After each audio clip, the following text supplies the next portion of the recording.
if you want something done, give it to a busy mother. Time management skills in small companies really matter. Because the average size of these companies is 26 people. The smallest is 5 million sales, the largest is $500 million. But it turns out, if the average is 26, you want yourself and everybody working for you knowing what they're doing all day. You don't want to waste time. It's your most valuable asset.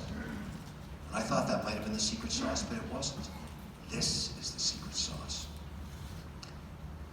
We went back and looked at the quarterly sales of every company for 7 years. In other words, what they said they were going to sell and what they actually sold. For all of them, we have the data.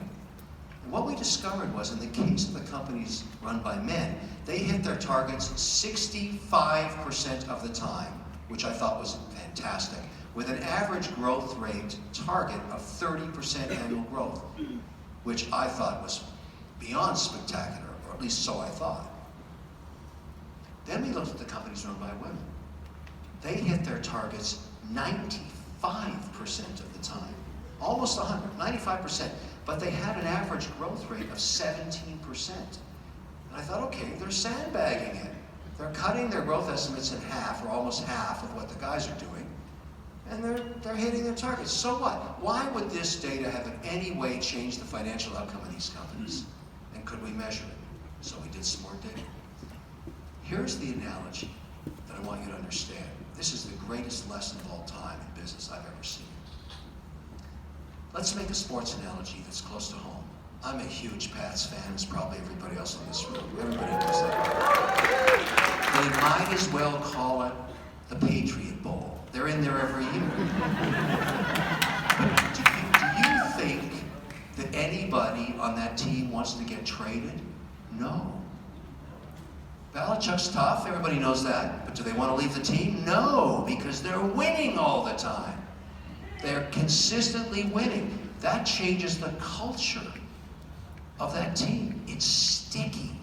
People want to stay. That's the analogy for what's going on here, because what we found out was, when you hit your targets all the time and you set achievable goals, you can measure what happens.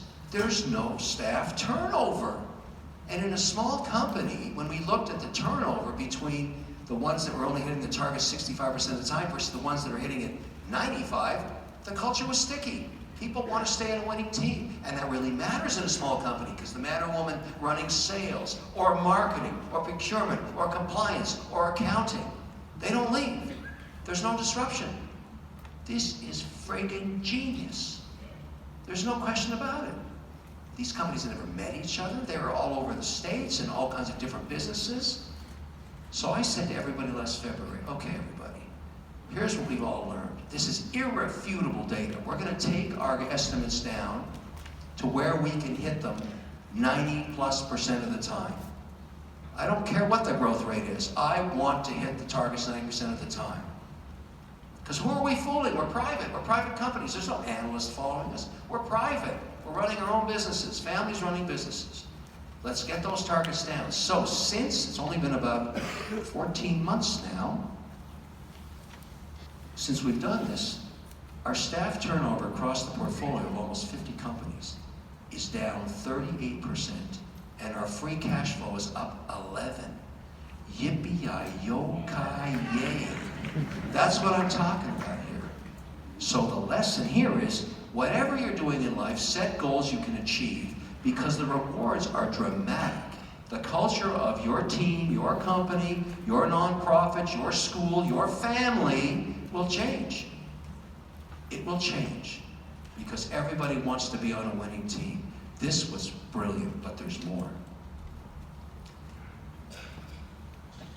Sarah, one of my great CEOs, got up in front of the team last year and said, look,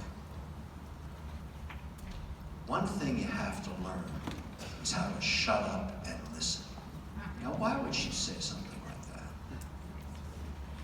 When you're starting out in business and you're an entrepreneur and you want to succeed, you have this myopic vision of where you're going to get to in 5 years, and nobody can talk you out of it. You don't care what the naysayers say. You couldn't give a damn. You have a plan, and you're going to go with it. You're going to work 25 hours a day, 8 days a week, and you're going to get there. And that's a very powerful asset. But it becomes your greatest weakness the minute you get your first dollar of sales. Here's why.